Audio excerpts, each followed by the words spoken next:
The Red Death had long devastated the country. No pestilence had ever been so fatal or so hideous. Blood was its avatar and its seal, the redness and the horror of blood.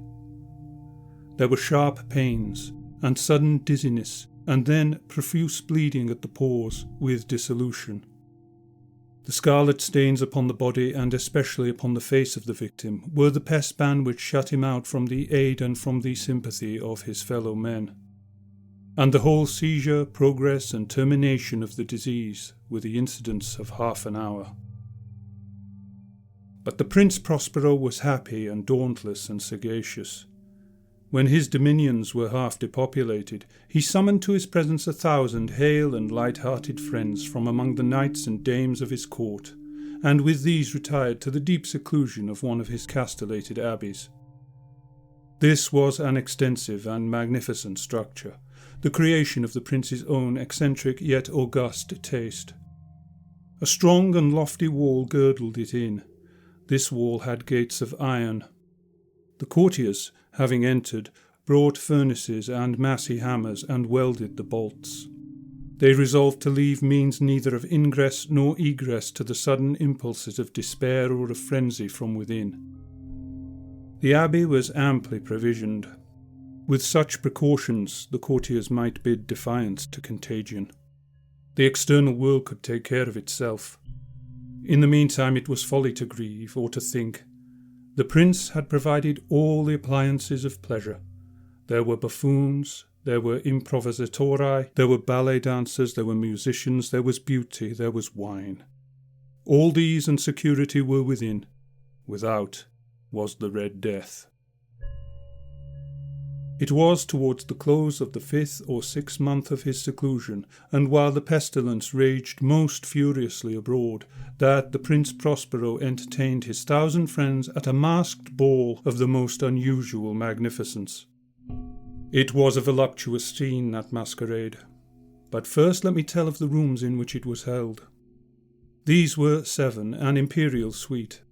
In many palaces, however, such suites form a long and straight vista, while the folding doors slide back nearly to the walls on either hand, so that the view of the whole extent is scarcely impeded.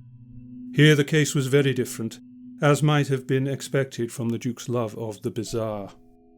The apartments were so irregularly disposed that the vision embraced but little more than one at a time. There was a sharp turn at every 20 or 30 yards, and at each turn a novel effect. To the right and left, in the middle of each wall, a tall and narrow Gothic window looked out upon a closed corridor which pursued the windings of the suite.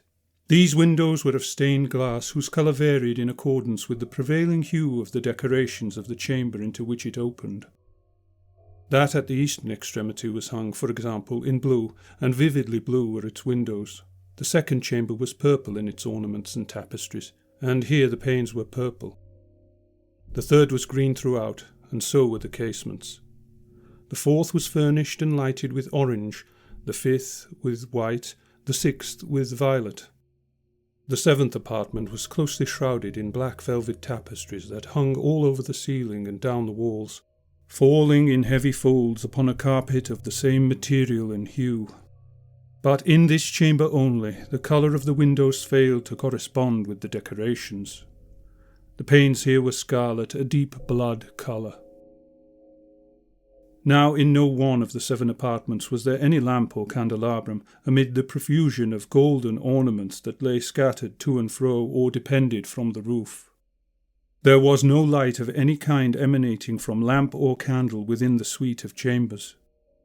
But in the corridors that followed the suite there stood, opposite to each window, a heavy tripod bearing a brazier of fire, that projected its rays through the tinted glass and so glaringly illumined the room.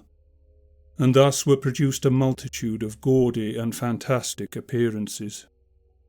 But in the western or black chamber the effect of the firelight that streamed upon the dark hangings through the blood-tinted panes was ghastly in the extreme, and produced so wild a look upon the countenances of those who entered, that there were few of the company bold enough to set foot within its precincts at all. It was in this apartment also that there stood against the western wall a gigantic clock of ebony. Its pendulum swung to and fro with a dull, heavy, monotonous clang. And when the minute hand made the circuit of the face, and the hour was to be stricken, there came from the brazen lungs of the clock a sound which was clear and loud and deep and exceedingly musical, but of so peculiar a note and emphasis that at each lapse of an hour the musicians of the orchestra were constrained to pause momentarily in their performance to hearken to the sound. And thus the waltzers perforce ceased their evolutions, and there was a brief disconcert of the whole gay company.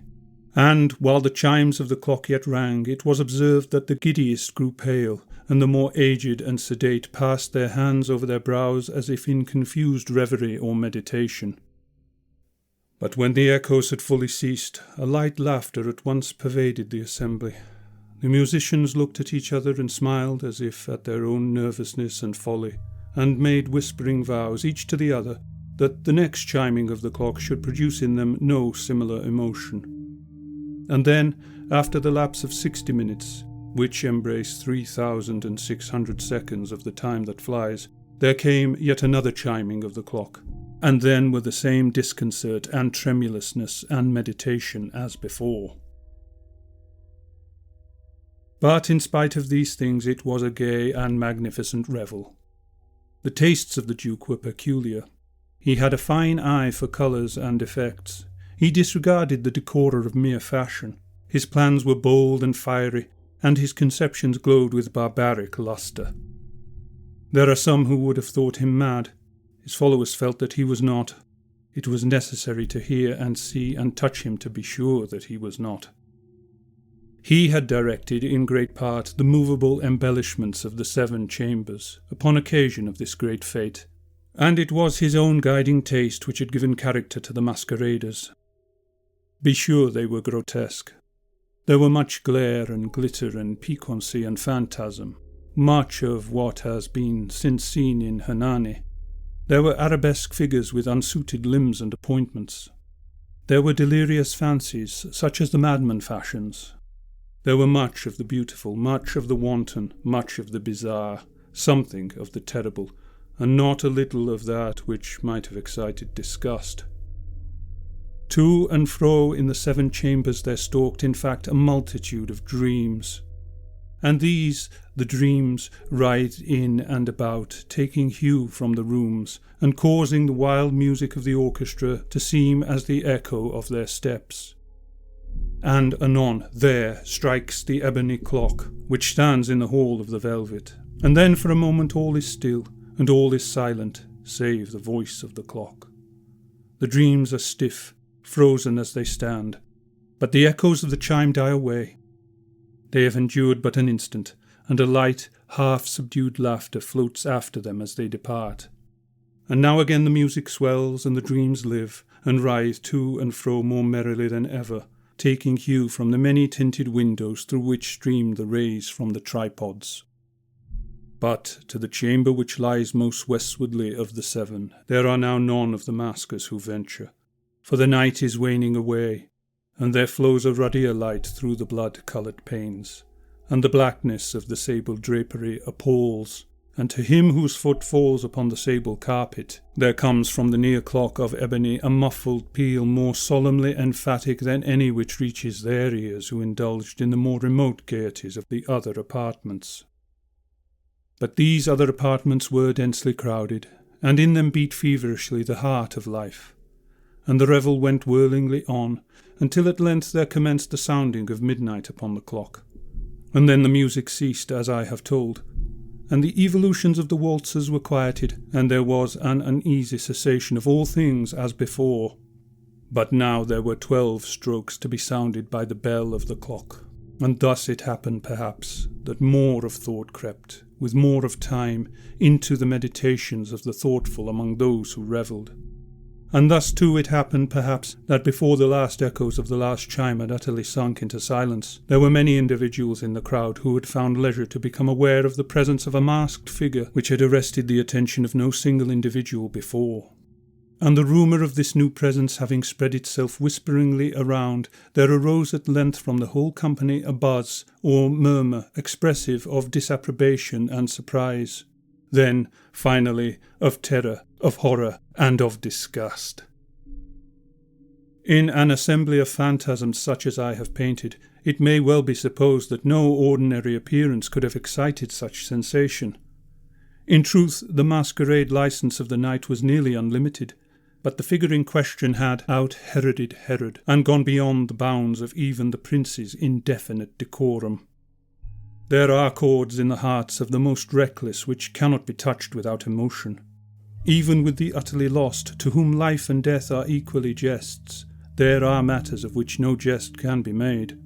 The whole company, indeed, seemed now deeply to feel that in the costume and bearing of the stranger neither wit nor propriety existed. The figure was tall and gaunt, and shrouded from head to foot in the habiliments of the grave. The mask which concealed the visage was made so nearly to resemble the countenance of a stiffened corpse that the closest scrutiny must have had difficulty in detecting the cheat. And yet all this might have been endured, if not approved, by the mad revellers around, but the mummer had gone so far as to assume the type of the Red Death. His vesture was dabbled in blood, and his broad brow, with all the features of the face, was besprinkled with the scarlet horror.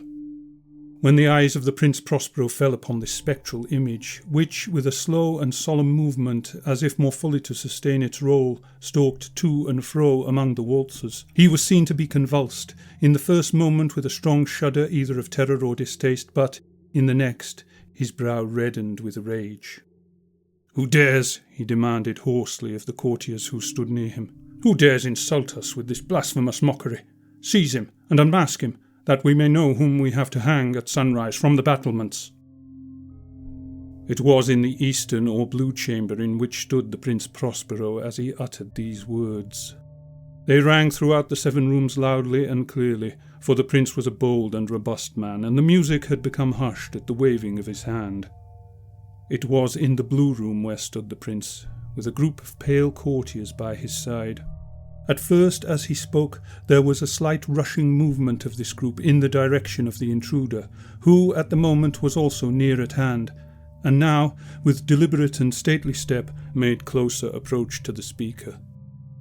But from a certain nameless awe with which the mad assumptions of the mummer had inspired the whole party, there were found none who put forth hand to seize him, so that, unimpeded, he passed within a yard of the prince's person.